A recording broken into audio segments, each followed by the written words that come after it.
Hello, everybody, and thanks for tuning in to the Big BR show here. We got lots of pens and ink, and we're ready to talk about some abstract art.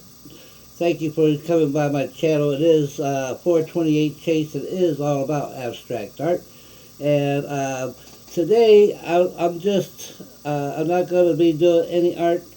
I'm just going to show you what my current project is on. But the main purpose of this edition is just to show you the tools that I use and maybe give some practical advice to those who uh, like art, want to do art, but don't do art because they don't think they can do art.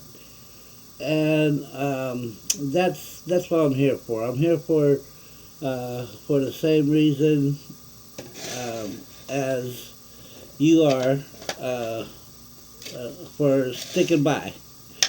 Um, yeah, so I guess the main thing I wanted to get across is I was always into art. I mean, as far as trying to draw, I knew when I was young, a friend of mine from church, he was a couple years older than me, but this guy was an artist to the T. I mean, he could draw uh, just about anything, and but he did a lot of your um, cartoon characters and comic book, such as Superman, Batman, those types of figures, and he could draw them any size, and it's just spot on.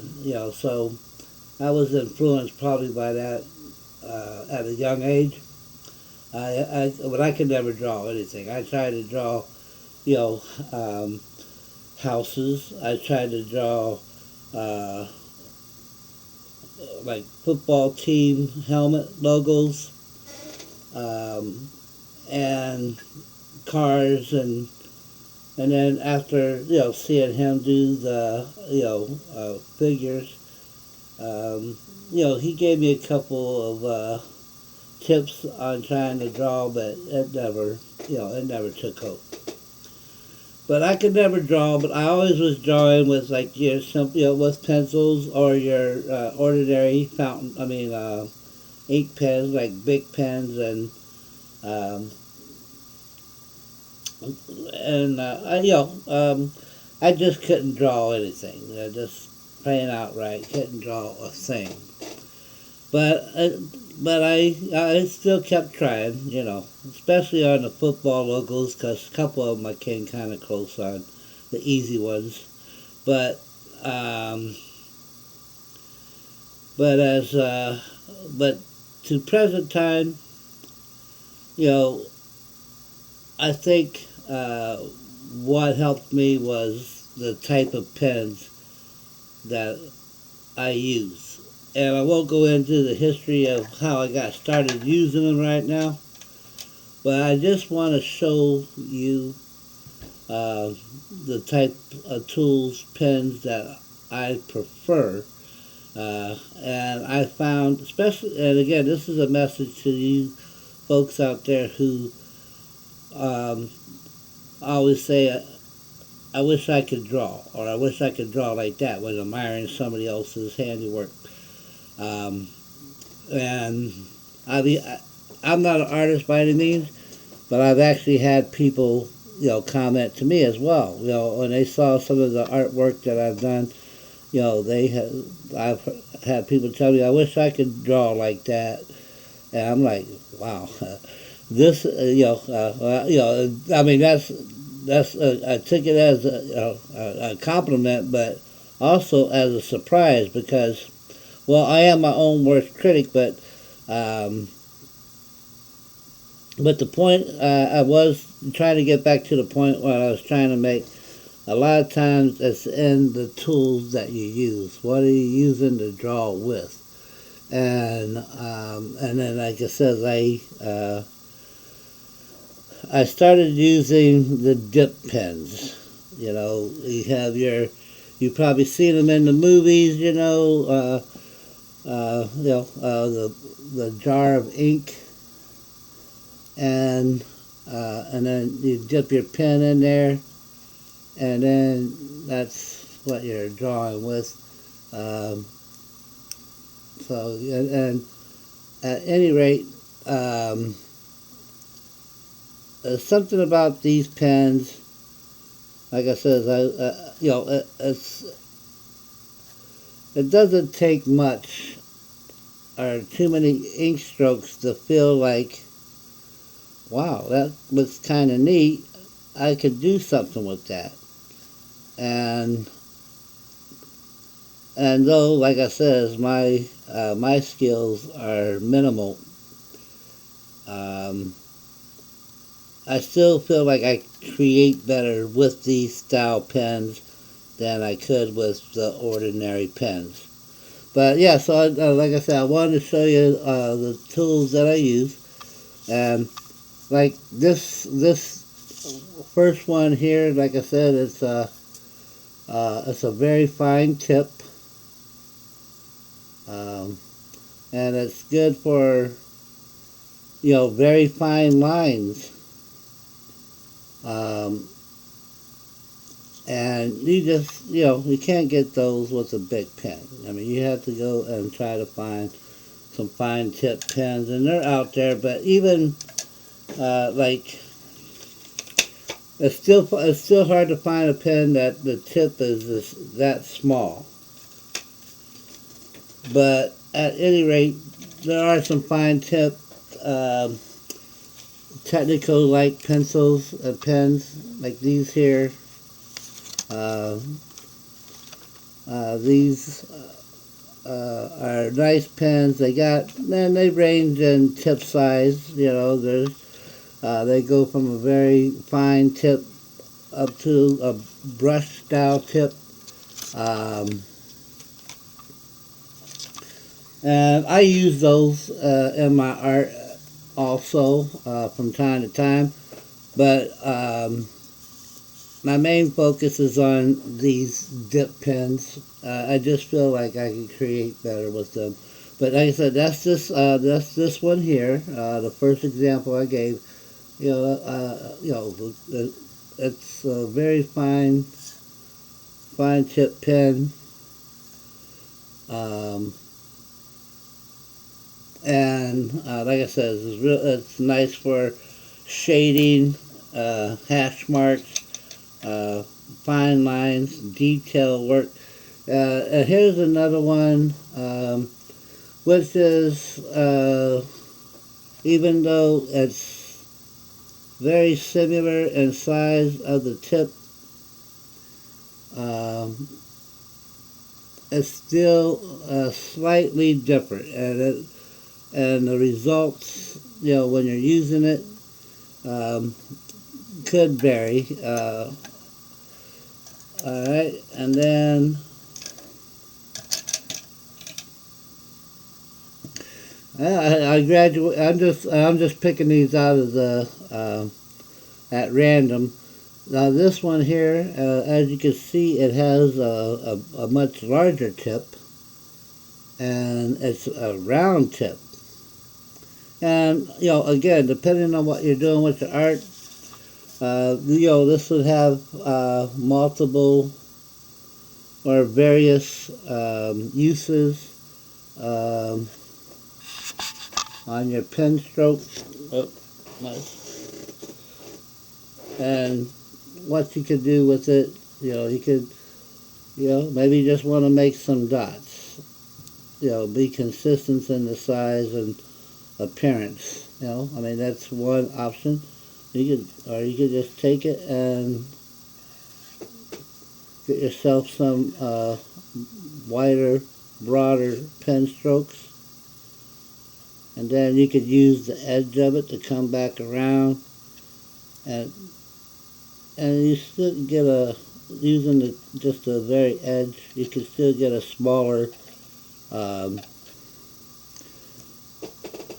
presentation. Again, it's the amount of ink that's on there and what you're doing with it, and the pressure that you apply, how you apply it, how you stroke. But it's still a very versatile pen tip, different from the very finer tips. And again, I never seen a big pen with that style of a tip. So we use the very fine tip ones. Now we got a bigger rounded tip. And again, at random, I'm just going to select my next pen. Okay, this one here. That's just in general, just a flat edge. And again,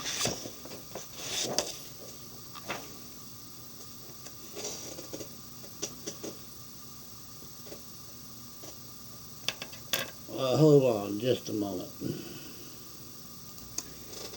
And so you get another style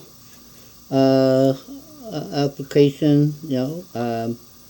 This is, but you can still get the same effects, just not as broad. But like I said, you can, you know, reverse it and go, you know, stroke the opposite direction. Now these, if you're trying to do some calligraphy or fancy lettering, I guess the recommended style was like this style of a pen. You want to keep it at an angle when doing your strokes. So let's just say we'll go with the letter R for Rudy. Alright. I'm in the Old English style, and that's where the type of lettering I'm most prevalent at, or practiced at. And this isn't the best example, but I'm just trying to illustrate, you know, the uses of this style pen compared to, again, a fountain pen or ordinary pens. So it gives you, again, more flexibility. You know, again, right here, I mean, this isn't nothing fancy, but these are I mean, you know, from a distance or at a glance, I mean, I wasn't attempting to draw anything specific. I'm just, you know, testing out the pens, trying to get I'm a little out of practice, so I want to see, again, for my own self, you know, what the pen's capabilities are, and getting ideas on how to use it and where, when, and why, tell you the truth.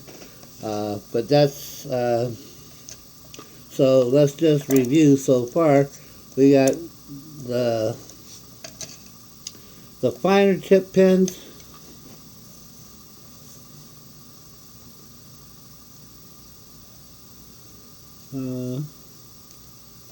Let's see, we gotta find a spot. There we go. So we got your finer tip pen here. It's a little blurred. Sorry about that. Maybe the camera could catch up. Alright, so we got this one. We got your another small tip one. Is just a slightly different tip style. And then we got your big round one here. So we got your bigger round one there. And then, like I said, we got this here one that's more of a straight edge, but still a smaller straight edge pen. Alright, now my next one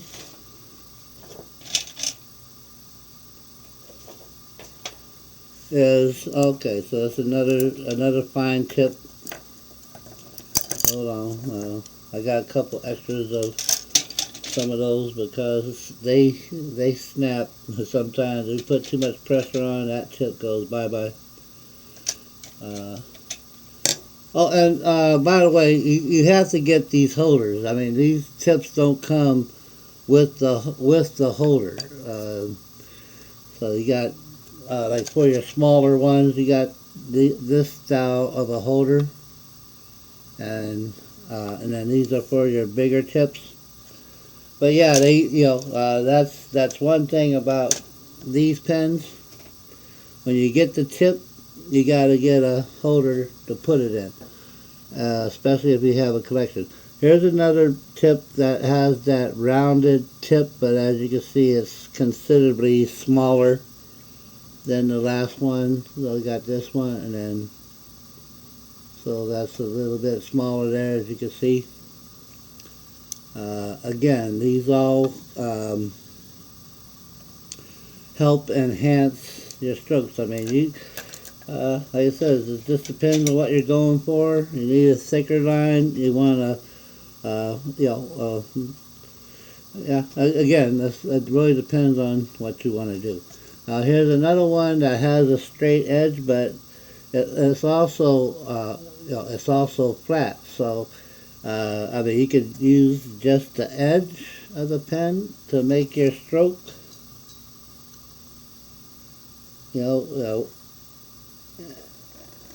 And then you could use the whole bottom edge of that pen to finish up. And again, it just depends on what you want to do. You just want little strokes. Oops. My camera doesn't move with my pens, but anyways, so it just gives you another option for on putting ink on paper and getting a special effect that you want, or a certain effect that you want. Again, and here's another one that has a round tip. It's probably just about the same size as the last example. And I also got this this broad tip. As you can see, this is it's more of a brush looking thing, but it's still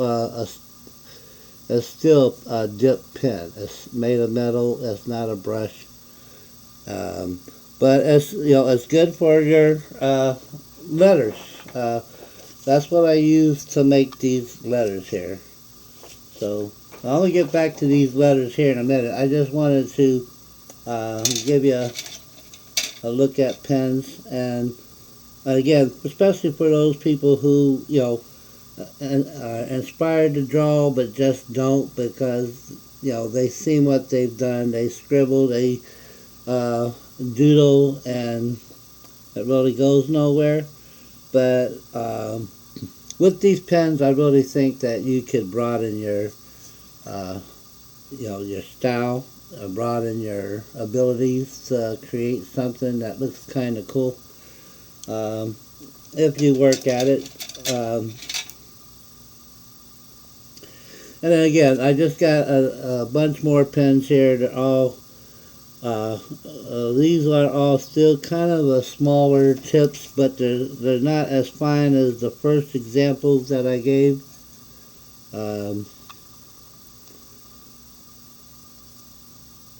But it's still a different style of pen, and it still has its own uses as far as thickness of your lines, and again, like I said, the pen strokes, if you're going for curvy lines or straight lines, and like I said, it really depends on what you're trying to do and what you're drawing. And again, when it comes to me, I draw abstract because I'm probably giving a negative message at the same time I'm trying to give a positive message. I can't really draw anything that I or anybody else might recognize. I can't draw, a decent landscape. I can't draw, really draw a figure, a person, a cartoon character. I really can't do nothing like that. I really don't try too much. I mean, I always try, but I don't probably dedicate much time to that, trying to do that. After I've found my um, niche, so to speak. And that's what I was going to get to.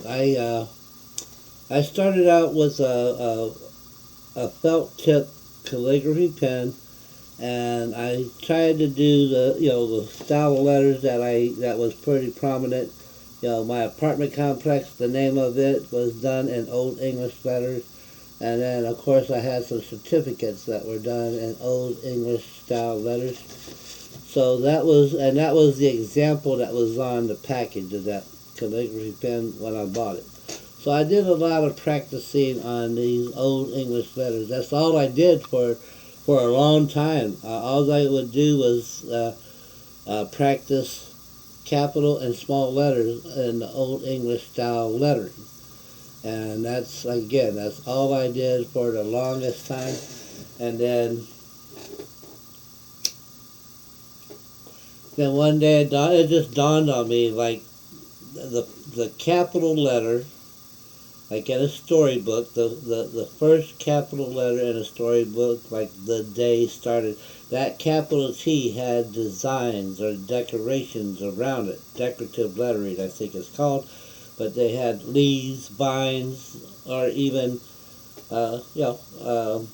characters that made up those letters in the form of art.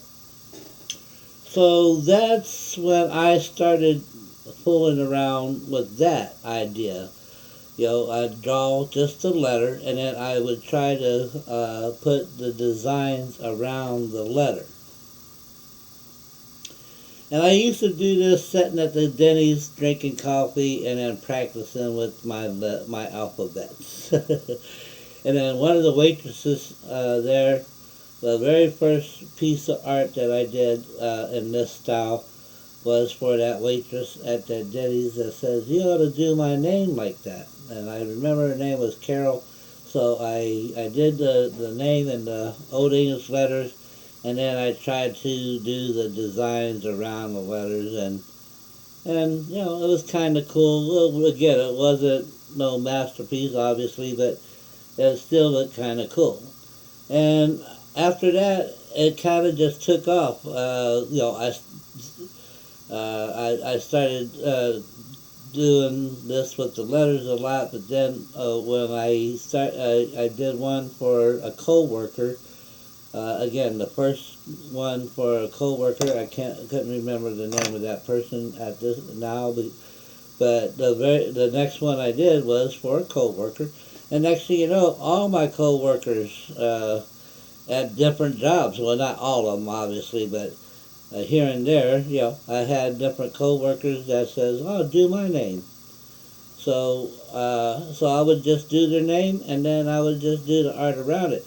And a lot of people was asking me if I do tattoos, because that's what they associated my art was with tattoos. And I was like, "God, no."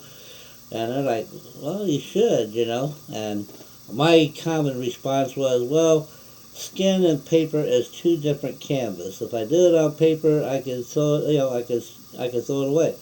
If I do it on skin, that you can't much, do anything about that. You mess up, you're done, So, but long story short, that's when I started getting new ideas on my artwork.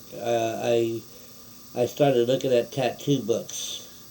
Again, like anything else, I couldn't draw anything that I saw in those tattoo books, but I did I do think that I did gain some ideas, for shading, shapes, and what have you.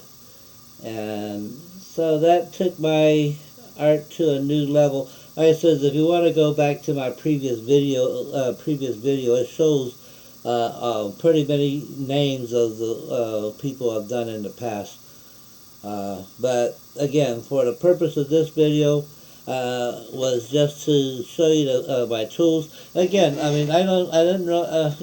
didn't stop there. I do have some of these, like I said, this pen set here, and Well, it's actually like two sets in one because these pens do run out of ink.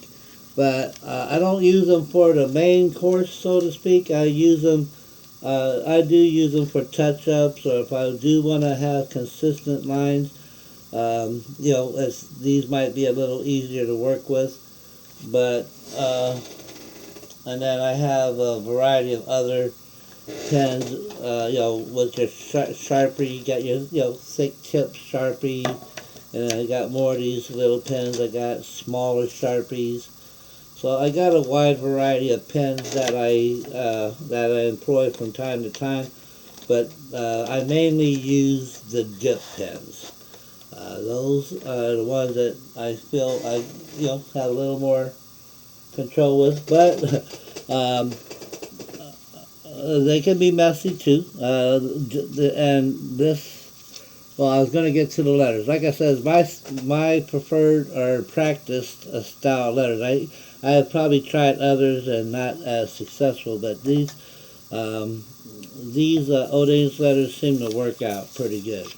And then the story behind this particular one, like I said, the ones I've done in the past were like for co-workers. Well, the one I'm working on now is I'm basically doing this as I guess you can say a thank you to Tyler. So Tyler is a YouTuber who does like reaction videos to like George Carlin, and unlike many other channels that do these reactions, I've submitted many hundreds and hundreds of requests to hundreds of different channels to do this George Carlin bit or do these George Carlin bits, and even though there was a couple other channels that tried a couple, Tyler here he's done quite a few, and he gives me a shout out a couple of times when he does them. He says this was suggested by 428 Chase. So it kind of helps. I mean, it might help promote me, if not now, down the road. But at any rate, so I started doing this project for him, and I didn't. The start of this project I did not put on camera because I never know how especially the letters, because that's my starting point is the letters. So I don't want to film myself doing the letters in case because I do make errors. Rather it be the spacing or just maybe not as straight or as lined up as I would like them to be. These ain't perfect, but after like 3 tries, this was the best end result as far as the letters go. And then as far as the art surrounding it goes, I didn't film that either because, like with the letters, I don't know how it's gonna come out, because I don't. Again, I'm just winging it. I start with that letter T, and I worked off of that. The letter T there, and then I just boom. I just started doing my strokes, and this is where it came. Where I got to. And obviously I'm sometimes again at first glance I look at that at first glance and I kind of don't like it, because this is like where do I go from here, like with this rounded part here. I said that I don't even know what that doesn't really look like anything. That is indeed abstract, but then it kind of gave me like almost like an octopus feel. At least that top part kind of gave me an octopus feel. And I thought, all right, well, I started accepting it, that even though It's probably not exactly what I was going for. It still kind of looked kind of cool with me, to me a little bit. Anyways, and then of course, like I says, uh, that was the other point I wanted to make about using these pens for your art. Um, a lot of my art turns up dark because I have to cover up a lot of mistakes or stray lines that became too noticeable, and then I said, oh, I have to, I'll just darken that whole area out there, and that's kind of what happened here. You know, I was trying for a certain effect, and it wasn't looking what I wasn't didn't look like I wanted it to. Long story short, so I darkened it all out, and it looks a little better like this. It kind of highlights the. It's almost like darkness with little, lights that kind of stand out. So, but again,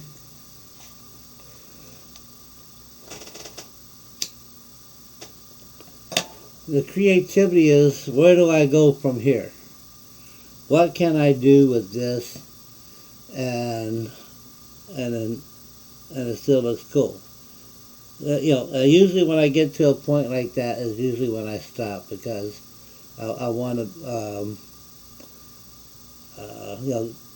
try to, I let try to get it gives me inspiration. Because to me, this kind of looks cool so far right here. I kind of like the way that looks. I kind of like the way this looks. But it feels like this part has to flow into something. This here has to flow into something. And then I got to stretch this out into something. So, that's when I kind of put the pens down and just I will. I mean, I just sit there and try to get a visual in my mind on where I want the pens to go, and how do I want them to go. So that's my biggest obstacle, as my own self.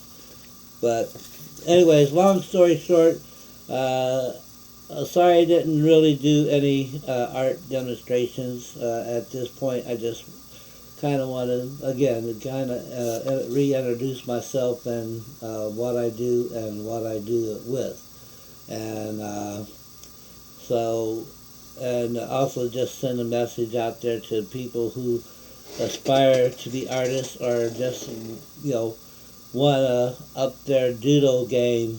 They want to get a little more creative with their doodles. Maybe this will help you.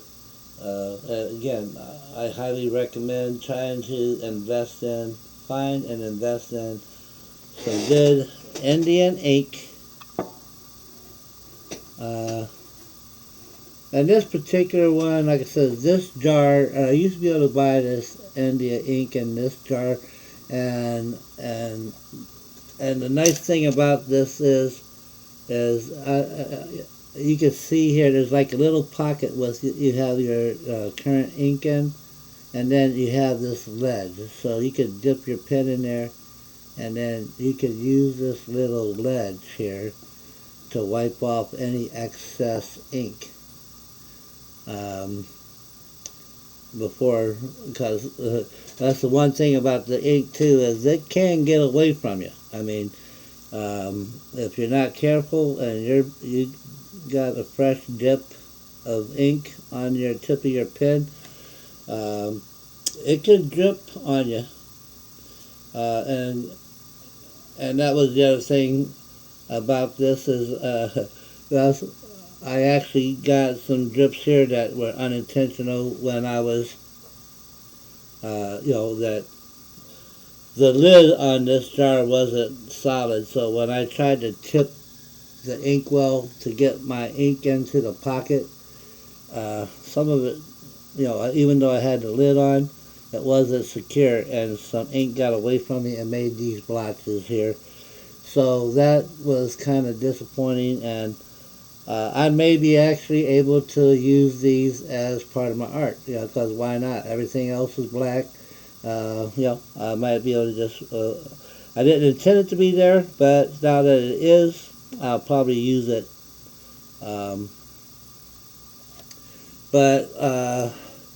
So again, that's my recommendation for people, is just to try to find these types of supplies. Get yourself an India ink inkwell, and if you can, try to find yourself the dip pens and the nibs. Again, there's so many more different shapes, sizes of these tips than the ones that I displayed here today. But they're hard to find now. You can probably find them. If you can find specialized art stores, I'm sure they're out there. They're probably more expensive than they were when I got them. There was a place called Arizona Art Supply in Phoenix. Was where I got most of my pen tips at, but that place no longer exists. Michaels used to have some, but yeah, they don't really have many to select from.